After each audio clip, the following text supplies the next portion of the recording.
Australia series সামনে রেখে ডারউইনে বাংলাদেশের প্রস্তুতি, পেস আক্রমণ সামলাতে নেটে বাড়তি মনোযোগ, ৭,০০০ রানের মাইলফলক স্পর্শের অপেক্ষায় মুশফিক।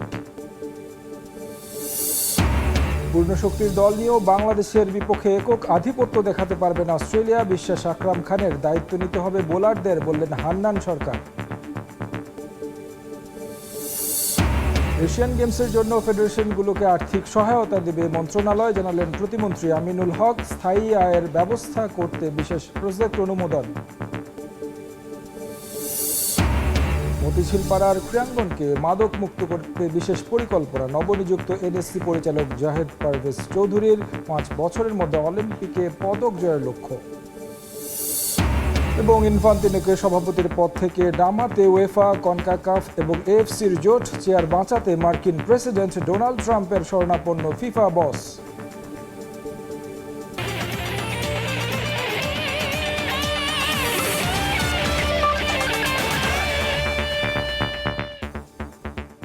অস্ট্রেলিয়ার বিপক্ষে টেস্ট সিরিজের জন্য ডারউইনে প্রস্তুতি চালিয়ে যাচ্ছে বাংলাদেশ ক্রিকেট দল। শক্তিশালী পেস আক্রমণ সামলাতে নেটে বাড়তি মনোযোগ দিচ্ছেন ব্যাটাররা। ২১ বছরের ক্যারিয়ারে প্রথমবারের মতো অজিদের মাটিতে দ্বিপাক্ষিক সিরিজ খেলার অপেক্ষায় মুশফিকুর রহিম। এই সিরিজ দিয়েই দেশের প্রথম ব্যাটসম্যান হিসেবে টেস্টে ৭,০০০ রানের মাইল ফলক স্পর্শ করতে চান মিস্টার ডিপেন্ডেবল। এদিকে অনুশীলনে চোট পাওয়ায় প্রথম টেস্টে জশ ইংলিশের খেলা নিয়ে তৈরি হয়েছে অনিশ্চয়তা। Mitchell Starc, Pat Cummins, Josh হ্যাজলউডরা গোলা ছুটছেন। অবিশ্বাস্য সুইং আর ডেডলি বাউন্সারে ব্যাটারদের কাঁপিয়ে দিচ্ছেন। অস্ট্রেলিয়ান কন্ডিশনে এই পেস ত্রয়ীর চেয়ে ভয়ঙ্কর আর কি আছে? ২৩ বছর পর অজিদের মাটিতে টেস্ট খেলতে যাওয়া বাংলাদেশ ক্রিকেট দলের সামনে তাই অগ্নি পরীক্ষা। কঠিন চ্যালেঞ্জ মাথায় নিয়েই ডারউইনে প্রস্তুতি সেরে নিচ্ছে সফররতরা। নাহিদ রানার গতিতে স্টার্ক, কামিন্স, হ্যাজলউডকে জবাব দেওয়ার স্বপ্ন ছিল টাইগারদের, কিন্তু 150 কিলোমিটার ম্যানের ইনজুরিতে সে আশা ভেস্তে গেছে। ইনজুরিতে আছেন শরীফুল ইসলামও। এই ট্যুরে বোলিংয়ে পূর্ণ শক্তির লাইন আপ পাচ্ছে না ফিল সিমন্সের দল। অ্যাওয়ে কন্ডিশনের পরিসংখ্যানে ব্যাটিং নিয়েও খুব আত্মবিশ্বাসী হওয়ার সুযোগ নেই। শক্তিমত্তা, কন্ডিশন, কম্বিনেশন সব মিলিয়ে দু দলের লড়াইটাকে অসম বললে ভুল হবে না। তবুও নিউজিল্যান্ডের বিপক্ষে মাউন্ট মঙ্গানুইয়ের ঐতিহাসিক জয়ের সুখস্মৃতি থেকে অনুপ্রেরণা খুঁজছে নাজমুল হোসেন শান্তর দল। দ্বিতীয় ধাপে অস্ট্রেলিয়ায় যাওয়া ক্রিকেটাররাও যোগ দিয়েছেন ক্যাম্পে। সেখানকার ট্রেনিং ফ্যাসিলিটিস সহ সার্বিক ব্যবস্থাপনায় মুগ্ধ সফররতরা। প্রাথমিক লক্ষ্য নর্দার্ন টেরিটরির কন্ডিশনের সঙ্গে মানিয়ে নেয়া। অনুশীলনে বাড়তি মনোযোগ দিচ্ছেন ব্যাটাররা। আলাদা নজর ২১ বছরের ক্যারিয়ারে প্রথমবারের মতো অস্ট্রেলিয়ার মাটিতে দ্বিপাক্ষিক সিরিজ খেলার সুযোগ পাওয়া মুশফিকুর রহিমের ওপর। দেশের প্রথম ব্যাটার হিসেবে টেস্টে ৭,০০০ রানের সামনে মুশফিক। ১৯৪ রান করতে পারলেই এই মাইলফলক স্পর্শ করবেন মিস্টার ডিপেন্ডেবল। ডারউইনে ১৩ আগস্ট প্রথম টেস্টে মাঠে নামবে দু দল। ম্যাকেইয়ে দ্বিতীয় ম্যাচ শুরু ২২ আগস্ট। হোম সিরিজের আগে পুরোদমে দলীয় প্রস্তুতি শুরু না করলেও শক্তিশালী স্কোয়াড ঘোষণা করে অজিরা বুঝিয়ে দিয়েছে সিরিজটাকে হালকাভাবে নিচ্ছে না। রিহ্যাব শেষে মাঠে ফেরার অপেক্ষায় স্পিনার নেথান লায়ন। তবে প্রথম টেস্টে জশ ইংলিশকে নিয়ে তৈরি হয়েছে শঙ্কা। প্র্যাকটিসের সময় ব্যাক ইনজুরিতে পড়েছেন এই wicket keeper batter. Maksum Alam Khan, Somoy Sangbad. পূর্ণ শক্তির দল ঘোষণা করলেও বাংলাদেশের বিপক্ষে একচেটিয়া দাপট দেখাতে পারবে না অস্ট্রেলিয়া। তাসকিন, হাসানরা কঠিন সময় উপহার দেবে স্মিথ, লাবুশেনদের, এমন মন্তব্য করেছেন সাবেক অধিনায়ক আকরাম খান। তবে তার চিন্তার কারণ টাইগার ব্যাটিং ইউনিট, আর ওই চিন্তা বাড়িয়েছে সবশেষ জিম্বাবুয়ে সিরিজের হতশ্রী পারফরমেন্স। ঘাম ঝরানো অনুশীলন, আছে কন্ডিশনের সঙ্গে মানিয়ে নেয়ার পরীক্ষা। অস্ট্রেলিয়ায় কঠিন সময় অপেক্ষা করছে বাংলাদেশি ব্যাটারদের সামনে। অস্ট্রেলিয়ার মাটিতে অজিদের ইতিহাস সেরা পেস ত্রয়ীকে সামলানো শান্ত মুশফিকরা নিজেদের ক্যারিয়ারেই হয়তো এমন কঠিন চ্যালেঞ্জে পড়েনি এর আগে কখনোই। ওই চ্যালেঞ্জ উতরাতে দলগত প্রচেষ্টার বিকল্প দেখছেন না আকরাম খান। টিমে কিন্তু আপনার 3টা পার্ট আছে, ওই 3টা পার্ট ভালো করতে হবে। একটা পার্টের কথা বললে তো হবে না, বাকি যে 2টা পার্ট আছে সেটাও কিন্তু আমাদেরকে ডেভেলপ করতে হবে। সবচেয়ে বিগেস্ট প্রবলেম বাংলাদেশের জন্য ব্যাটিংয়ের কনসিস্টেন্সি। কারণ এই যে রিসেন্টলি একটা আমাদের স্ট্যান্ডার্ডের নিচে আমি বলবো জিম্বাবুয়ে যাওয়ার আগে আমাদের তো প্রত্যাশা ছিল প্রত্যেকটা ফরম্যাটে আমরা জিতবো, বাট সেখানে গিয়ে কিন্তু আমরা 2 ফরম্যাটে হেরে যাই। তো ব্যাটিংটা মানে আপনার খুব বাজে করেছি আমরা, সো সেটা কিন্তু আমাদেরকে ওখানে ভালো করতেই হবে। অস্ট্রেলিয়ার মাটিতে যে কোনো সফররত দলই আন্ডারডগ, এই ধ্রুব সত্য অস্বীকারের সুযোগ নেই। তবুও সিরিজটা যে একপেশে হবে এমনটা মানতে নারাজ সাবেক এই টাইগার অধিনায়ক। তার দাবি তাসকিন হাসান মাহমুদরা কঠিন সময় উপহার দেবে স্বাগতিক ব্যাটারদের। আগে যেরকম অস্ট্রেলিয়া একচেটি আমাদের বলারদের এগেস্টে যেভাবে ডোমিনেট করে খেলতো, এখন হয়তো সেটা পারবে না, যেহেতু আমাদের কোয়ালিটি বলার আছে এবং সেটা কিন্তু রিসেন্টলি গত 3-4 বছর থেকে আমাদের বলাররা কিন্তু ভালো করছে এবং দেশের মাটিতেও ভালো করছে এবং বাইরেও কিন্তু ভালো করছে। সো সেটা আমি ধরে নিলাম আমাদের বোলিং দিক দিয়ে আমাদের স্ট্যান্ডার্ড অনেক বেড়েছে। সেনা কান্ট্রিতে কালে ভদ্রে টেস্ট খেলার সুযোগ পায় বাংলাদেশ। টেস্ট মর্যাদা প্রাপ্তির 26 বছরে তাই সেখানে খেলা ম্যাচের সংখ্যা মাত্র 25টা। আর সেসব ম্যাচে টাইগারদের জয়ের সংখ্যা মাউন্ট মঙ্গানুই এখন পর্যন্ত একমাত্র সুখস্মৃতি। পরিসংখ্যানের বাস্তবতায় অস্ট্রেলিয়া সফরে ভালো করার সম্ভাবনা একেবারেই ক্ষীণ। তবুও মঞ্চটা যে গুরুত্বপূর্ণ, ফলাফল যাই হোক লড়াই করার সামর্থ্য প্রমাণে ভালো করার বিকল্প নেই নাজমুল হোসেন শান্তদের। আমাদের কিন্তু যে রিপুটেশন একটা আছে যে আমরা দেশের বাইরে ভালো খেলতে পারি না, সেটা হয়তো একটু ওদিক দিয়ে আমরা একটু পজিটিভলি আগাইতে পারবো। সাব্বির মিথুন, সময় সংবাদ, ঢাকা। অস্ট্রেলিয়ার ট্রু উইকেটে অতিরিক্ত শট খেলার প্রবণতা থেকে দূরে থাকতে পারলে ভালো করা সম্ভব ব্যাটারদের জন্য। অজি বোলারদের ফাঁদে পা দেয়া থেকে নিজেদের রক্ষা করতে শিখতে হবে বলেও মনে করেন সাবেক ক্রিকেটার হান্নান সরকার। এক্ষেত্রে দলের জুনিয়রদের জন্য মুশফিকের অভিজ্ঞতা এবং পরামর্শ হতে পারে আসল টোটকা। নিজেদের অভিজ্ঞতা থেকে বোলারদের জন্য পরামর্শ দিয়েছেন হান্নান। বলেছেন মূল দায়িত্বটা পালন করতে হবে পেসারদেরই, তবে তার জন্য খুঁজে পেতে হবে সঠিক লেন্থ। কালে ভদ্রে যা ঘটে না তা যখন হঠাৎ করে সামনে আসে তখন ভ্যাবাচ্যাকা খেয়ে যাওয়াটাই স্বাভাবিক। বাংলাদেশের জন্য অস্ট্রেলিয়া সিরিজটা এখন তেমনই এক পরিস্থিতি তৈরি করেছে। 23 বছর আগে হয়ে যাওয়া এক সিরিজকে এখন বারবার মনে করে শান্তদের জন্য জোগাতে হচ্ছে আত্মবিশ্বাসের টোটকা। আর তার জন্য সে সময়কার সেরা ব্যাটারের চেয়ে ভালো পরামর্শদাতা আর কে বা হতে পারে। হান্নান সরকার অনুজদের জন্য দেখালেন সফলতার পথ। প্রথাগতভাবে ড্রাইভ খেলতে পছন্দ করেন বাংলাদেশের ব্যাটাররা। উপরের দিকের প্রায় সবার মধ্যেই আছে শট খেলার প্রবণতা। কন্ডিশন বিবেচনায় যা একেবারে ভুল হবে বলে মনে করেন হান্নান। তার কথা, ভালো করতে হলে কমাতে হবে সে প্রবণতা, মারার চেয়ে ছাড়ার দিকেই বেশি মনোযোগী হতে বললেন টাইগারদের। ড্রাইভিং স্লটে যে বলগুলো আছে এগুলো একটু কনসার্ন থাকা খুব জরুরি। মানে নর্মালি এই ধরনের বাউন্সি উইকেটে ড্রাইভ খেলা অলওয়েজ একটু চ্যালেঞ্জিং, যেখানে মুভমেন্টও বেশি থাকে, পাশাপাশি এক্সট্রা বাউন্স। সাইড শটের প্রতি একটু নজর রাখলে ভালো। বল ছাড়ার অভ্যাসটা যার ভালো, সেইখানে সার্ভাইভ করার কাজটা খুব সহজ হবে। ব্যাটসম্যানরা যদি সেই লোভটা সামলাতে না পারি, তাহলে কিন্তু 1-2টা 4 মেরে শর্টস খেলে আউট হয়ে যাওয়ার ভয়টা ঘটনা করতে পারে। 23 বছর আগের ডারউইন এখন আর নেই আগের মতো। এক সময় কিছুটা এশিয়ান চলের উইকেট থাকলেও এখন সেটা বদলে গেছে। টপ এন্ড টি-20তে নির্বাচক হিসেবে ছিলেন হান্নান সরকার, তাই জানেন প্রতিপক্ষকে আটকাতে হলে এখানে মূল দায়িত্বটা নিতে হবে পেসারদেরকেই। তবে তার জন্য সঠিক লেন্থ খুঁজে নেওয়ার চ্যালেঞ্জের কথা মনে করিয়ে দিলেন তাসকিন এবাদতদের। এই কন্ডিশনে আমাদের যারা বোলিং করছে তারা কখনো খুব বেশি বল করেছে আমি বলবো না, লাইক এবাদত, খালেদ, তাসকিন যারাই আছে, ইভেন মুশফিকের কথা যদি বলি, পেস বোলারদের কথা স্পেশালি বলতে চাই, তারা আসলে এখানে হয় না যে এই ধরনের পেস কন্ডিশনে কিন্তু বোলিং করার আলাদা একটা এক্সপিরিয়েন্স লাগে। কোন লেন্থে করতে হবে, কোন লেন্থ থেকে কীভাবে ব্যাটসম্যানকে সেখানে বিট করতে হবে। সো ট্রেডিশনাল লেন্থ আর এই কন্ডিশনের লেন্থ কিন্তু একটু আলাদা হয়। সময়ের সেরা দলটাকেই বাংলাদেশের বিপক্ষে নির্বাচিত করেছে অস্ট্রেলিয়া, তাই ভালো করতে হলে নিজেদের সেরাটা দিতে হবে টাইগারদের। অজি ক্রিকেটারদের নিয়ে অতিরিক্ত না ভেবে নিজেদের শক্তির জায়গায় অবিচল থাকাটাই হবে বুদ্ধিমানের কাজ। ট্রাভিসেটকে আটকে রাখতে পারবেন না আপনি। সে যদি 30-40 করে ফেলে কুইক করে করুক, কিন্তু তারপরেও যদি তারা উইকেটটা আমরা নিয়ে নিতে পারি, সেই রানটা আর বড় করতে পারবে না। সো এই জন্য আমাদের নিশ্চিতভাবে একটা প্ল্যান থাকবে। সেই প্ল্যানটা এক্সিকিউশনের যে বিষয়টা, সেটাই বলছিলাম এক্সপিরিয়েন্স। স্পিন পর্যন্ত যাওয়ার আগেই যে পেস বলে রানটা করে ফেলবে, সেই পেস বোলিংয়ের আমার মনে হয় যে যারা রয়েছে তাসকিন সেখানে লিড করবে এক্সপিরিয়েন্সের জায়গা থেকে। সো লেটস সি, আসলে হোপ ফর দ্য বেস্ট। 23 বছর আগে টেস্টগুলোকে 4 দিনে নিয়ে যাওয়াটাকেই সাফল্য হিসেবে দেখেছিল তৎকালীন ম্যানেজমেন্ট, কিন্তু হান্নানের বিশ্বাস এবার আর দিন ক্ষেপণ নয়, অজিদের চমকে দেবে শান্ত বাহিনী। নিয়ন মুহাইমিন, সময় সংবাদ, ঢাকা। বাংলাদেশের বিপক্ষে টেস্ট সিরিজে ব্যাটিং সহায়ক উইকেট চান অস্ট্রেলিয়ান কিংবদন্তি ক্রিকেটার অ্যালেন বর্ডার। বোলাররা সুবিধা পেলেও 2-3 দিনে যেন ম্যাচ শেষ না হয় সেই বিষয়টি বিবেচনায় রেখে পিচ বানানোর পরামর্শ দিয়েছেন কিউরেটরদের। অজিদের সেরা একাদশ নিয়ে বাংলাদেশের বিপক্ষে মাঠে নামা উচিত বলেও মত বর্ডারের। আগামী 10 মাস ব্যস্ত সূচির মধ্য দিয়ে যেতে হবে ক্রিকেট অস্ট্রেলিয়াকে। খেলতে হবে 15টি টেস্ট, তাই আলোচনায় ওয়ার্কলোড ম্যানেজমেন্ট। অনেক সাবেকরা বলছেন আগে থেকেই বিশ্রাম দিয়ে খেলানো উচিত ছিল ক্রিকেটারদের। তাই বাংলাদেশের বিপক্ষে টেস্টে পূর্ণ শক্তির দল নিয়ে কিছুটা দুশ্চিন্তায় অজিরা।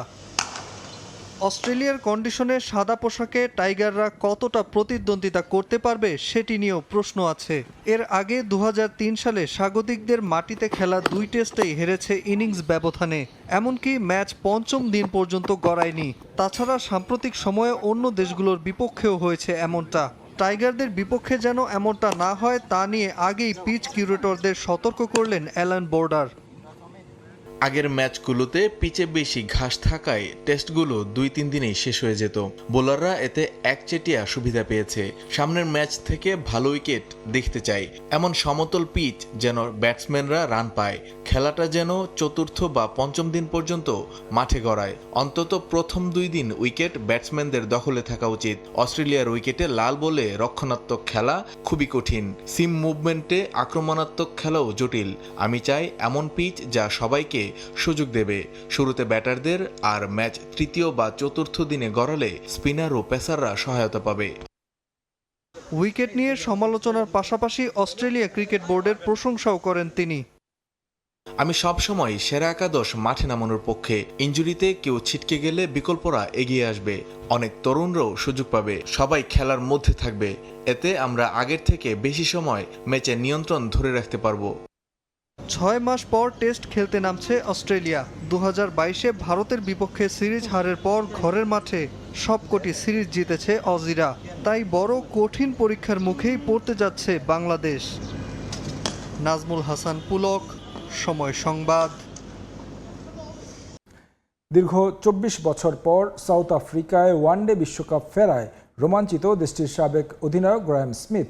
বিশ্বকাপ শুধু এই অঞ্চলের মানুষের জন্য নয়, বিশ্ব ক্রিকেটের জন্য বড় মাইলফলক হবে বলে মনে করেন তিনি। আসলে দল বাড়ানো আন্তর্জাতিক ক্রিকেটের প্রসারের প্রতিফলন হিসেবে দেখেন স্মিথ। যত বেশি দল আসবে ততই নতুন দেশগুলো তাদের সামর্থ্য প্রমাণের সুযোগ পাবে বলে মনে করেন সাবেক অধিনায়ক। 2003 সালে সবশেষ আফ্রিকার মাটিতে বিশ্বকাপের আসর বসেছিল। আয়োজক ছিল সাউথ আফ্রিকা, জিম্বাবুয়ে ও কেনিয়া। 2 যুগের অপেক্ষার অবসান হচ্ছে আবারও। 2027 সালে আবার ওয়ানডে বিশ্বকাপ হবে আফ্রিকার মাটিতে। তবে এবার নেই কেনিয়া। আয়োজকের তালিকায় আছে সাউথ আফ্রিকা, জিম্বাবুয়ে ও নামিবিয়া। 14 দল 12টি ভেন্যুতে লড়বে একদিনের ক্রিকেটের মর্যাদার শিরোপা জয়ের লক্ষ্যে। প্রস্তুত হচ্ছে 12টি ভেন্যু। এরই মধ্যে দক্ষিণ আফ্রিকায় থাকবে 8টি স্টেডিয়াম, জিম্বাবুয়েতে 3টি ও নামিবিয়ার রাজধানী উইন্ডহুকে 1টি ভেন্যুতে ম্যাচ অনুষ্ঠিত হবে। গত 2 আসরে 10 দল অংশ নিলেও 2027 বিশ্বকাপে খেলবে 14টি দল। নিজ দেশে বিশ্বকাপ ফেরায় রোমাঞ্চিত প্রোটিয়াদের সাবেক অধিনায়ক গ্রাহাম স্মিথ। গত 2 আসরে 10 দল নিয়ে বিশ্বকাপ হলেও এবার দল বাড়াকে ইতিবাচক হিসেবে দেখছেন তিনি। স্মিথ মনে করেন অংশগ্রহণকারী দল বাড়ানোর ফলে অনেক নতুন দেশ বড় মঞ্চে তাদের নিজেদের সামর্থ্য তুলে ধরার সুযোগ পাবে। সাউথ আফ্রিকায় বিশ্বকাপ ফেরা আমাদের জন্য অনেক বড় প্রাপ্তি। আফ্রিকায় বিশ্বকাপ ফেরা শুধু এই অঞ্চলের মানুষের জন্যই নয়, বিশ্ব ক্রিকেটের জন্য বড় মাইলফলক। দল বাড়ানো আন্তর্জাতিক ক্রিকেটের প্রসারের প্রতিফলন। এতে করে অনেক নতুন দেশ তাদের সামর্থ্য প্রমাণের সুযোগ পাবে। ক্রিকেট আরও বিস্তৃত হোক। এতে যত বেশি দল অংশ নেবে ততই ক্রিকেট আরও ছড়িয়ে যাবে নতুনদের মাঝে। 4 বছর পর পর হওয়া এই আসর ক্রিকেটের অন্য সব বৈশ্বিক আসরের চেয়েও আলাদা বলে মনে করেন স্মিথ। কদিন আগেই বিশ্বকাপ ফুটবলের ফাইনাল দেখেছি আমরা। 48 দলের বিশ্বকাপে অনেক সংস্কৃতি, অনেক দেশের মানুষের মেলবন্ধন হয়েছিল যুক্তরাষ্ট্র, কানাডা ও মেক্সিকোতে। ক্রিকেট বিশ্বকাপেও অনেক সমর্থক খেলা উপভোগ করতে আসবেন সাউথ আফ্রিকায়। ওয়ানডে বিশ্বকাপ ক্রিকেটের অন্যান্য সংস্করণের চেয়ে বেশি রোমাঞ্চকর ও আলাদা। আগামী বছর 4 অক্টোবর বিশ্বকাপ শুরু হবে, ফাইনাল হবে 21 নভেম্বর। পারভিন আক্তার, সময় সংবাদ। এশিয়ান গেমস সামনে রেখে অনুশীলনের জন্য ফেডারেশনগুলোকে আর্থিক সহায়তা দেবে যুব ও ক্রীড়া মন্ত্রণালয়। একই সঙ্গে মেগা ইভেন্টের পর বছরব্যাপী অনুশীলনের আওতায় আনা হবে সম্ভাবনাময় ফেডারেশনগুলোকে, জানিয়েছেন প্রতিমন্ত্রী আমিনুল হক। তাছাড়া পিছিয়ে থাকা ফেডারেশনগুলোর বার্ষিক ব্যয় নিশ্চিতে স্থায়ী আয়ের ব্যবস্থা করতে প্রধানমন্ত্রীর তরফ থেকে একটি প্রজেক্ট অনুমোদন দেওয়া হয়েছে বলেও জানান তিনি। আসছে সেপ্টেম্বরে জাপানের মাটিতে বসতে যাচ্ছে এশিয়ান গেমসের 20তম আসর। 26টি ডিসিপ্লিনে প্রায় 200-র বেশি অ্যাথলিট অংশ নেওয়ার কথা আসন্ন ইভেন্টে। এর আগে এই আসর থেকে পদক নিয়ে ফিরেছেন লাল সবুজের অ্যাথলিটরা। এবার সেই স্বপ্নের পথে বড় বাধা, সঠিক প্রস্তুতির অভাব। নানা কারণে বিলম্বিত হয়েছে প্রস্তুতি নিতে। আর্থিক সংকট বরাবরই বড় বাধা। তবে এবার সেই আক্ষেপ ঘোচানোর আশ্বাস দিয়েছেন যুব ও ক্রীড়া প্রতিমন্ত্রী। প্রস্তুতির সার্বিক সহযোগিতা করবে ক্রীড়া পরিষদ। যে কোনো খেলা বা কোনো প্রোগ্রাম হলে সেটা আমরা হঠাৎ করে এই এক পাশের একটি প্র্যাকটিস সেশন বা ট্রেনিং সেশন করেই আমরা সেই জায়গায় যাই। এটা জাস্ট আমি মনে করি যে এটা অংশগ্রহণ করার জন্যই যাওয়া আর কি। বাট এটার লক্ষ্য স্থির করে যে আমি এই এশিয়ান গেমস কিংবা অলিম্পিক বা কমনওয়েলথের মতো বা সাব গেমসের মতো জায়গাতে আমি পদক চাই, এই যে লক্ষ্যটা আসলে আমরা এখনো স্থির করতে পারিনি। তা আমি মনে করি যে আমাদের ইতিমধ্যে একটি পরিকল্পনা রয়েছে এবং মাননীয় প্রধানমন্ত্রীও নির্দেশনা দিয়েছেন। তাদের সকল প্রকারের সুযোগ সুবিধা নিশ্চিত করা হবে এবং তাদের পরিবার তারা যাতে নিশ্চিন্তে দেশের জন্য খেলতে পারে, এই জায়গাটুকু আমরা ইনশিওর করতে চাই। মতিঝিল পাড়ার ফেডারেশন নিয়ে ভিন্ন পরিকল্পনা আছে ক্রীড়া মন্ত্রণালয়ের। শুধু ইভেন্ট কেন্দ্রিক স্বল্প সময়ের প্রস্তুতি নয়, বছরব্যাপী প্রশিক্ষণের আওতায় রাখতে চান অ্যাথলিটদের। একই সঙ্গে পিছিয়ে থাকা ফেডারেশনগুলোর জন্য নতুন প্রজেক্ট অনুমোদন দিয়েছেন প্রধানমন্ত্রী। এশিয়ান গেমসের পরে আমরা যে সিলেক্টিভ ইভেন্টগুলো থাকবে, যেগুলোতে আমাদের পদক পাওয়ার সম্ভাবনা অনেক বেশি, সেই ইভেন্টগুলোকে আমরা সারা বছর ট্রেনিং সেশনের ভিতরে রাখবো এবং এটা সরকারের পক্ষ থেকে সার্বিক সহযোগিতা হবে এবং আমরা ফেডারেশনগুলোকে স্বাবলম্বী করার জন্য ইতিমধ্যে আমাদের মাননীয় প্রধানমন্ত্রী একটি কার্যক্রম হাতে নিয়েছেন। তা আশা করি ইনশাল্লাহ দ্রুত এই কার্যক্রমটি যদি বাস্তবায়ন হয় তাহলে ফেডারেশনগুলো তারা আর্থিকভাবে স্বাবলম্বী হবে, যাতে তাদের বছরব্যাপী তাদের বিভিন্ন দেশীয় বা আন্তর্জাতিক কোনো টুর্নামেন্ট করার জন্য যাতে তাদের আর্থিক যেই সংকটের মুখে পড়তে হয়, সেই সংকটটা যাতে তারা কাটিয়ে উঠতে পারে। এখন পর্যন্ত এশিয়ান গেমস থেকে মোট 14টি পদক জিতেছে বাংলাদেশ। সবশেষ 2023 সালে 2টি ব্রোঞ্জ পদক জিতেছে বাংলাদেশ নারী ও পুরুষ ক্রিকেট দল। তারেক হাসান শিমুল, সময় সংবাদ, ঢাকা। এনএসসি ভবন সহ মতিঝিল পাড়ার ক্রীড়াঙ্গনকে মাদকমুক্ত করে স্পোর্টস হাব হিসেবে করতে চান জাতীয় ক্রীড়া পরিষদের নব্য পরিচালক জাহেদ পারভেজ চৌধুরী। দিনে ব্যবসায়ীদের জন্য থাকলেও সন্ধ্যার পর এই এলাকাতে পরিবার নিয়ে সময় কাটানোর পরিবেশ তৈরি করবেন বলেও জানান জাহেদ পারভেজ। লক্ষ্য নির্ধারণ করেছেন 5 বছরের মধ্যে অলিম্পিকে পদক অর্জনের। স্পোর্টসের মাধ্যমে আগামী যুব সমাজকে মাদক থেকে দূরে রেখে এবং একটা সুস্থ জাতি গঠনে স্পোর্টস গুরুত্বপূর্ণ ভূমিকা রাখছে। দেশের ক্রীড়াঙ্গনের প্রাণকেন্দ্রকে মাদক মুক্ত করার প্রতিশ্রুতি ক্রীড়া পরিষদ পরিচালকের, অথচ আলোর নিচেই অন্ধকার। যে প্রতিষ্ঠান থেকে পরিচালনা করা হয় দেশের ক্রীড়াঙ্গন, সেই এনএসসি ভবনের নিচেই মাদক সেবীদের আড্ডা। দেদারসে চলছে মাদক সেবন। এনএসসি জাতীয় স্টেডিয়াম, হকি মাঠ সহ মতিঝিলের এই অঞ্চলটিকে বাংলাদেশের স্পোর্টসের ফুসফুস বললেও ভুল হবে না। দেশের ক্রীড়াঙ্গনের এই গুরুত্বপূর্ণ এলাকায় শুধু মাদক সেবীদের আড্ডা নয়, আছে ময়লার ভাগার, সন্ধ্যা নামতেই বসে জোয়ার আসরও। এইগুলো সরাতে এরই মধ্যে পরিকল্পনা হাতে নিয়েছে জাতীয় ক্রীড়া পরিষদ। পুলিশ বুথ থাকবে, সিকিউরিটি সিস্টেম থাকবে, সিসি ক্যামেরা থাকবে এবং মনে করেন সোলার লাইট সিস্টেম করে দিনে রাতে যাতে এখানে পর্যাপ্ত খেলাধুলা পরিবেশ থাকে এবং প্রত্যেকটা দোকানকে ইনস্ট্রাকশন দেওয়া থাকবে, যাদের ময়লা থাকবে তাদের জরিমানার ব্যবস্থা করে যেগুলো আছে, এটা একটা আমরা সুন্দর পরিবেশ ইনশাআল্লাহ তৈরি করব। মতিঝিল অন্যতম ব্যবসায়িক অঞ্চল হওয়ায় দোকানপাট সরানো কঠিন, তবে শৃঙ্খলার মধ্যে আনা সম্ভব। 3 থেকে 6 মাসের মধ্যে এই জায়গাকে স্পোর্টস হাব হিসেবে গড়ে তুলতে চান জাহিদ পারভেজ। টেবিল টেনিস বা কাবাডি, ভলিবল যে ফেডারেশন বা যেগুলো রয়েছে, ওইটা আমরা একটা স্পোর্টস হাব হিসেবে তৈরি করতে চাই এবং এমনভাবে করতে চাই যেন সন্ধ্যার পর পরিবার নিয়ে বাচ্চাদের নিয়ে এখানে দেখাতে পারে যে এটা একটা স্পোর্টস জোন, এখানে খেলাধুলার পরিবেশ আছে, আপনারা সবাই ক্রীড়ামুখী হন। এছাড়া বাংলাদেশ অলিম্পিকে কখনো পদকের দেখা পায়নি। ৪২ বছর ধরে এই মঞ্চে প্রতিনিধিত্ব করে লাল সবুজের দেশ। সেই আক্ষেপ পূরণের লক্ষ্য নির্ধারণ করেছে ক্রীড়া পরিষদ। ক্রীড়াঙ্গনের একটা সুদূর প্রসারের প্ল্যান রয়েছে। আগামী 5 বছরের মধ্যে আমরা চাই অলিম্পিকে পদক জেতা। জাতীয় স্টেডিয়াম এলাকায় স্পোর্টস হাব রূপ দেওয়ার এই উদ্যোগ শুধু পরিকল্পনাতেই আটকে থাকবে নাকি বাস্তবে রূপ নেবে, এখন সেটাই দেখার অপেক্ষা। জিহাদ আল হাসান, সময় সংবাদ, ঢাকা। এশিয়ান গেমস সামনে রেখে 24 সদস্যের প্রাথমিক দল ঘোষণা। হকি ফেডারেশনের আগামী কয়েক দিনের পারফরমেন্স মূল্যায়ন করে এখান থেকে চূড়ান্ত স্কোয়াড বেছে নেবেন পিটার গেরহার্ড। এদিকে কঠিন গ্রুপে পড়লেও গেমসে ভালো করার আশা ব্যক্ত করেছেন হকি খেলোয়াড়রা। ৩৮ খেলোয়াড় নিয়ে শুরু হয়েছিল বাংলাদেশ হকির এশিয়ান গেমস প্রস্তুতি। কয়েকদিনের অনুশীলন শেষে এই সংখ্যাটা 24-এ নামিয়ে আনলো টিম ম্যানেজমেন্ট। আরও কিছুটা সময় ঝালিয়ে নিয়েই 20 সদস্যের চূড়ান্ত স্কোয়াড বেছে নেওয়ার অপেক্ষায় গেরহার্ড পিটার।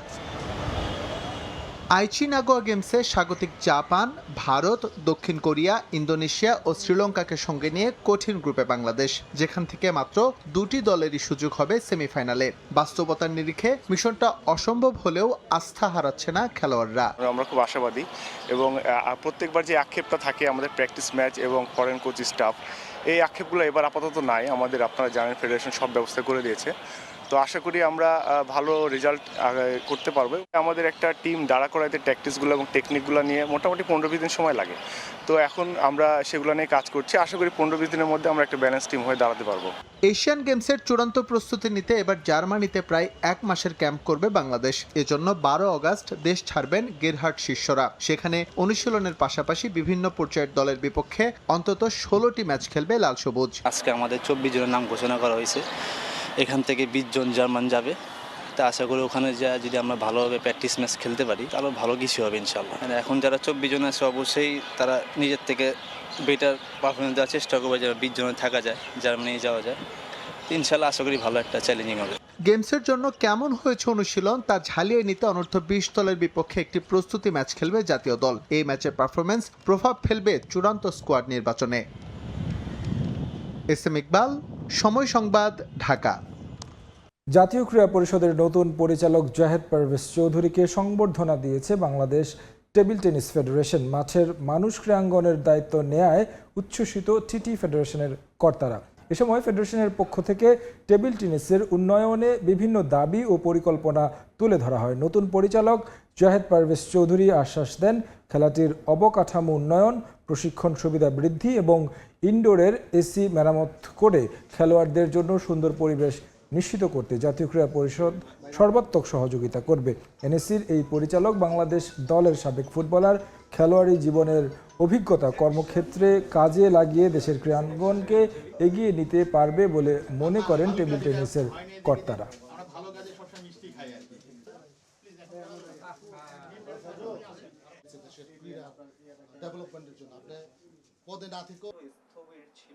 আমাদের এই যে এখন টেবিল টেনিস ভালো করছে, শুটিং, আর্চারি, ফুটবল অলরেডি ভালো করছে, ক্রিকেট অলরেডি ভালো অবস্থায় আছে। সো আমরা বিশেষভাবে আমরা ফেডারেশনগুলোকে বিভিন্ন ক্যাটাগরিতে নিয়ে আসতে চাই। তাহলে হবে কি, যেমন ক্যাটাগরি এ বি সি বা করে আমরা আনতে চাই, যাতে করে তাদের নিজেদের মধ্যে একটা ইন্টারনাল কম্পিটিশন থাকবে। সুস্থ 20তলা ভবন হয়, এই বিষয়টা আমার ওনার কাছে মানে আমাদের পক্ষ থেকে আন্তরিক অনুরোধ যে তাইলে আমাদের আর অন্য কোনো কাছে যাইতে হবে না, কোনো ভেন্যুতে যেতে হবে, এবং আমরা এখানে ইনশাল্লাহ নিশ্চিন্ত মনে ইন্টারন্যাশনাল করতে পারবো। চ্যালেঞ্জ থাকবে, ওভারকাম করাটা সবচেয়ে বড় জিনিস। এবং আমার বিশ্বাস যে উনি যেহেতু ক্রীড়াঙ্গনের লোক, খেলাধুলার লোক, এতদিন আমার বিশ্বাস আমাদের মন্ত্রী মহোদয় যে উনি ক্রীড়াঙ্গনের, আমাদের পরিচালক উনি ক্রীড়াঙ্গনের, আর আমাদের মাননীয় প্রধানমন্ত্রী তো ক্রীড়া বান্ধব। আবার স্বাগত খেলার সময়। ফিফা সভাপতির চেয়ার থেকে ইনফান্তিনোকে নামাতে জোট গঠন করেছে উয়েফা, কনকাকাফ ও এশিয়ান ফুটবল কনফেডারেশনের নেতারা। সভাপতি স্বেচ্ছায় পদ না ছাড়লে ফিফাকে কার্যত অচল করে দিতে কার্যক্রম বর্জনের হুঁশিয়ারি দিয়েছে প্রভাবশালী এই কনফেডারেশনগুলো। বিকল্প আন্তর্জাতিক টুর্নামেন্ট আয়োজনের জন্য বেশ কয়েকটি পদক্ষেপের পরিকল্পনাও হাতে নিয়েছে তারা। এদিকে দুঃসময় ইনফান্তিনোর আগামী মেয়াদের পুনর্নির্বাচনের প্রার্থিতা থেকে সমর্থন প্রত্যাহার করে নিয়েছে সার্বিয়া ও সুইডেন। চারদিকে শুধুই অন্ধকার, একে একে কাছের বন্ধুদের হারিয়ে একা হয়ে পড়েছেন ফিফার সভাপতি জিয়ান্নি ইনফ্যান্তিনো। খুব সহজেই আগামী বছর মার্চে চতুর্থ মেয়াদে ফিফার সভাপতির চেয়ারে বসতে পারতেন, তবে বিশ্বকাপের শেয়ার বিক্রির লোভনীয় চোরাবালির ফাঁদে পা দিয়ে সব হারাতে বসেছেন। সিদ্ধান্ত থেকে সরে এসেও ভুলের মাসুল গুনছেন। তার বর্তমান মেয়াদের চুক্তি শেষ করতে পারবেন কিনা তা নিয়েও দেখা দিয়েছে শঙ্কার কালো মেঘ। পুরনো বন্ধুদের সমর্থন ধরে রাখার চেষ্টা করেও ব্যর্থ হচ্ছেন। ওয়েলসের পথ অনুসরণ করে ইনফ্যান্তিনোর আগামী মেয়াদের পুনর্নির্বাচনের প্রার্থিতা থেকে সমর্থন প্রত্যাহার করে নিয়েছে সার্বিয়া ও সুইডেন। দুই দেশের ফেডারেশনের পক্ষ থেকে জানানো হয়েছে ফিফার সুশাসন, স্বচ্ছতা ও ব্যবস্থাপনার ঘাটতির কারণে ইনফ্যান্তিনোর ওপর আর তাদের আস্থা নেই। একই পথে হাঁটার পরিকল্পনা করছে ইংল্যান্ডও। সমর্থন হারানোর খবরের মাঝে বড় বিপদ নেমে এসেছে ইনফ্যান্তিনোর জীবনে। তাকে ক্ষমতাচ্যুত করতে জোট গঠন করেছে বিরোধীরা। চতুর্থ মেয়াদের নির্বাচনের স্বপ্ন পূরণের আগেই তাকে বিদায় করতে একজোট হয়েছে উয়েফা, কনকাকাফ ও এশিয়ান ফুটবল ফেডারেশনের নেতারা। এমন খবর প্রকাশ করেছে ইউরোপের বেশ কয়েকটি প্রথম সারির গণমাধ্যম। ব্রিটিশ গণমাধ্যম দ্য টাইমসের খবর, বিরোধীরা ইনফ্যান্তিনোকে সরাতে দৃঢ় প্রতিজ্ঞ। তাকে প্রশাসনিকভাবে বর্জনের পরিকল্পনা করা হচ্ছে। ফিফা কাউন্সিল ও বিভিন্ন কমিটির বৈঠকে অংশ না নেয়ার পথে হাঁটতে চায় বিরোধীরা। সে সঙ্গে ফিফার সিদ্ধান্ত অনুমোদনেও অস্বীকৃতি জানানোর পরিকল্পনা রয়েছে তাদের। প্রয়োজনে বিকল্প আন্তর্জাতিক প্রতিযোগিতা আয়োজন করতেও প্রস্তুত আছে প্রভাবশালী কনফেডারেশনের নেতারা। বেশিরভাগ দেশ একমত হয়েছে তাদের সরে যাওয়া উচিত। প্রয়োজনে ডাকা হতে পারে ফিফা কাউন্সিলের জরুরি সভা। সংখ্যাগরিষ্ঠ সদস্য এতে সম্মত হলে ফিফার সভাপতির পদত্যাগের দাবি আনুষ্ঠানিকভাবে তোলা হবে। কদিন আগেই 211টি সদস্য দেশের প্রায় সবাই ছিলেন ইনফ্যান্তিনোর পক্ষে, তবে এখন শুধুই অন্ধকার। যদিও এখন পর্যন্ত কোনো প্রার্থী সরাসরি তার বিরুদ্ধে নির্বাচন করার ঘোষণা দেননি, তবে বিপদ যে ধেয়ে আসছে সুনামির বেগে সেটা টের পেয়ে দ্রুত সবকিছু ঠিক করতে মরিয়া সভাপতি। পারভিন আক্তার, সময় সংবাদ। ফিফা সভাপতির চেয়ার বাঁচাতে মার্কিন প্রেসিডেন্ট ডোনাল্ড ট্রাম্পের শরণাপন্ন জিয়ান্নি ইনফ্যান্তিনো, তবে যুক্তরাষ্ট্রের গণমাধ্যমের দাবি বারবার চেষ্টা করেও যোগাযোগে ব্যর্থ হয়েছেন তিনি। এদিকে ইনফ্যান্তিনোর পদত্যাগের জন্য আসতে পারে ফিফা ক্লাব বিশ্বকাপ বয়কটের ডাক। এই তো দিন কয়েক আগের কথা, যার সঙ্গে ছিল মঞ্চ ভাগাভাগি, হাসি মুখের ছবি, এমনকি ফিফার প্রথম পিস প্রাইজও তুলে দিয়েছিলেন নিজের হাতে। সেই ডোনাল্ড ট্রাম্পই এখন যেন ধরা ছোঁয়ার বাইরে। বিশ্ব ফুটবলের সবচেয়ে ক্ষমতাধর ব্যক্তি জিয়ান্নি ইনফ্যান্তিনো নিজের সবচেয়ে বড় সংকটে খুঁজছেন সেই পুরনো মিত্রকে, কিন্তু ফোনের ওপাশ থেকে মিলছে না কোনো সাড়া। ফুটবলের বাইরে রাজনীতির অঙ্গনেও বেশ ঘনিষ্ঠ সম্পর্ক গড়ে তুলেছিলেন ইনফ্যান্তিনো ও মার্কিন প্রেসিডেন্ট। বিশ্বকাপের বিভিন্ন আয়োজনে একসঙ্গে উপস্থিতি, নিয়মিত সৌহার্দ্যপূর্ণ বার্তা। সম্পর্কটা যে শুধু আনুষ্ঠানিক ছিল না সেটা তখন থেকেই বেশ স্পষ্ট, কিন্তু হঠাৎই যেন বদলে গেল সময়। ফিফার বাণিজ্যিক স্বত্বের একটি অংশ বিক্রি করে প্রায় $420 কোটি আয়ের পরিকল্পনা সামনে আনেন ইনফ্যান্তিনো। নতুন সেই প্রতিষ্ঠানে বড় বিনিয়োগকারী হওয়ার কথা ছিল আবার ট্রাম্পেরই জামাতা জ্যারেড কুশানের ভাই জোশুয়া কুশানের প্রতিষ্ঠান থ্রাইভ ক্যাপিটালের। তবে ফিফার সদস্য দেশ ও স্টেক হোল্ডারদের তীব্র বিরোধিতায় শেষ পর্যন্ত ভেস্তে যায় পুরো পরিকল্পনা। শুরু হয় ইনফ্যান্তিনোর কঠিন সময়। নিউ ইয়র্ক পোস্টের দাবি, পরিকল্পনা ব্যর্থ হওয়ার পর একাধিকবার ফোনে ট্রাম্পের সঙ্গে যোগাযোগের চেষ্টা করেন ইনফ্যান্তিনো, কিন্তু ওপাশ থেকে কোনো জবাবই পাননি। এমত অবস্থায় একাকী অনুভব করছেন ফিফা বস, এমনটাই জানিয়েছেন তার ঘনিষ্ঠজনেরা। অবশ্য শুধু ট্রাম্পই নয়, দেশটির পররাষ্ট্রমন্ত্রী মার্কো রুবিওর সঙ্গে কথা বলার খবরও সামনে আসে, যদিও মার্কিন পররাষ্ট্র দপ্তর সেই সংবাদকে ভিত্তিহীন দাবি করে। একদিকে ব্যর্থ পরিকল্পনা, অন্যদিকে সম্পর্কের টানাপোড়েন। সব মিলিয়ে ইনফ্যান্তিনোর ফিফার চেয়ার এখন বড়ই হুমকির মুখে। এরই মধ্যে ইউরোপের ফুটবল অঙ্গনেও বাড়ছে চাপ। খবর চড়াও হচ্ছে সভাপতি হিসেবে তিনি বহাল থাকলে ক্লাব বিশ্বকাপ বয়কটের পরিকল্পনার জন্য পিএসজির সভাপতি নাসের আল খেলাইফি ও উয়েফা প্রেসিডেন্ট সেফেরিন বসছেন আলোচনায়। শেষ পর্যন্ত ট্রাম্প তুলবেন তো ইনফ্যান্তিনোর কল, বাঁচবে তো তার ফিফার চেয়ার? সেই প্রশ্নের উত্তরের অপেক্ষাতেই এখন ফুটবল বিশ্ব। রাফি আমিন, সময় সংবাদ। আবারও স্বাগত খেলার সময়। ডিসেম্বরে সান্তোসের সঙ্গে চুক্তি শেষ হলেও এখনই ভবিষ্যৎ নিয়ে ভাবতে নারাজ নেইমার জুনিয়র। আপাতত নিজের শারীরিক অবস্থার উন্নতিতে সন্তুষ্ট তিনি, তাই মনোযোগ খেলা চালিয়ে যাওয়ার নিজের দাতব্য প্রতিষ্ঠান ইনস্টিটিউট নেইমার জুনিয়রের ষষ্ঠ বার্ষিক নিলাম অনুষ্ঠানে তিনি জানান সান্তোসের হয়ে আরও ভালো করতে মুখিয়ে আছেন তিনি। তবে আনুষ্ঠানিক অবসরের ঘোষণা দিলেও এখনও ছেলের ফেরার অপেক্ষায় নেইমারের বাবা। গত 29 জুলাই ব্রাজিলের হলুদ জার্সিটা তুলে রাখেন চিরতরে। বিশ্বকাপ শেষ হওয়ার মাত্র এক সপ্তাহ পরেই আন্তর্জাতিক ফুটবলকে বিদায় জানান নেইমার জুনিয়র। তাই এখন তার পায়ের জাদু দেখার একমাত্র ঠিকানা ক্লাব ফুটবল। কিন্তু সেই অধ্যায় বা আর কতদিন, উত্তরটা জানেন না নেইমার নিজেও, যদিও তার বাবা এখনও বিশ্বাস করেন ব্রাজিলের জার্সিতেই ফিরতে পারেন ছেলে। গত সোমবার নিজের দাতব্য প্রতিষ্ঠান ইনস্টিটিউট নেইমার জুনিয়রের ষষ্ঠ বার্ষিক নিলাম অনুষ্ঠানে পরিবার সহ উপস্থিত ছিলেন নেইমার। সেখানে গণমাধ্যমের মুখোমুখি হয়ে Neymar da Silva Santos senior বলেন তিনি শতভাগ নিশ্চিত হয়ে বলতে পারেন না যে সেলেসাউদের হয়ে নেইমারের অধ্যায় সত্যই শেষ। তার বিশ্বাস আবারও ব্রাজিলের জার্সি গায়ে ফিরতে পারেন তার ছেলে। তবে বাবার সেই আশাবাদে কেবলই হাসি ছিল নেইমারের জবাবে। মজার ছলেই বলেন মাঠে তার বাবা নন, খেলবেন তিনি নিজেই, তাই জাতীয় দলে ফেরার সিদ্ধান্তই একান্তই তার নিজের। আপাতত এমন কোনো সম্ভাবনাই দেখছেন না তিনি। জাতীয় দলের অধ্যায়টা শেষ, এবার প্রশ্ন ক্লাব ক্যারিয়ার নিয়েও। সান্তোসের সঙ্গে নেইমারের বর্তমান চুক্তি শেষ হবে আগামী ডিসেম্বরে। এরপর কি হবে? সান্তোসেই থাকবেন, নতুন কোনো ক্লাবে যাবেন, নাকি ফুটবলকেই বিদায় জানাবেন? এই প্রশ্নের উত্তরটা নেইমারের কাছেও অজানা। আপাতত ভবিষ্যৎ নয়, বর্তমান নিয়েই ভাবতে চান তিনি। আমি জানি না কতদিন খেলা চালিয়ে যাব, এখনই থামার কথা ভাবছি না, তবে কবে থামবো সেটাও নিশ্চিত নই। সান্তোসের সঙ্গে ডিসেম্বর পর্যন্ত চুক্তি রয়েছে, সেটি পূরণ করেই তারপর সিদ্ধান্ত নেব এখানেই থাকবো নাকি অন্য কোথাও যাব, নাকি ক্যারিয়ারই শেষ করব। সত্যি বলতে এখনো জানি না, ডিসেম্বর আসতে এখনো অনেক সময় বাকি।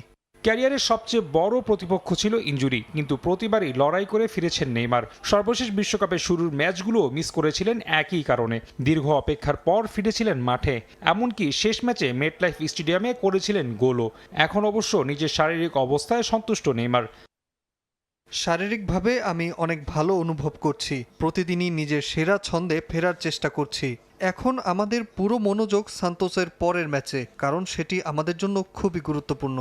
কোপা দো ব্রাজিলের দ্বিতীয় লেগে বুধবার রোমোর মুখোমুখি হবে সান্তোস। গুরুত্বপূর্ণ এই ম্যাচের জন্য দলের মূল স্কোয়াড সোমবারই বিলেমের উদ্দেশ্যে রওনা দেয়। তবে নিজের দাতব্য অনুষ্ঠানে ব্যস্ত থাকায় দলের সঙ্গে যেতে পারেননি নেইমার। তাই সতীর্থদের সঙ্গে যোগ দিতে ব্যক্তিগত জেটেই উড়াল দেবেন ব্রাজিলিয়ান এই তারকা।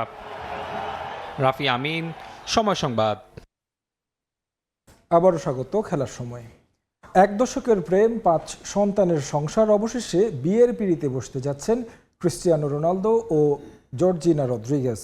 আগামী 8 অগাস্ট পর্তুগালের মাদেইরাই হবে এই তারকা জুটির বিয়ে।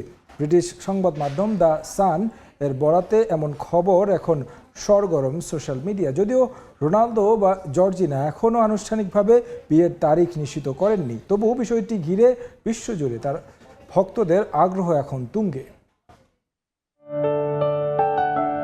কথায় আছে, যার বিয়ে তার খবর নাই, পাড়া পড়শির ঘুম নাই। সামাজিক যোগাযোগ মাধ্যমে রোনালদো জর্জিনার বিয়ে নিয়ে এখন যেন চলছে তেমনই এক অবস্থা। বারবার বিয়ের কার্ড, সময়, ভেন্যুর খবরে অনলাইন সয়লাভ। ভক্তরা মেতেছে মিষ্টি তর্ক বিতর্কে, কিন্তু মুখে কুলু পেটেছেন এই তারকা যুগল।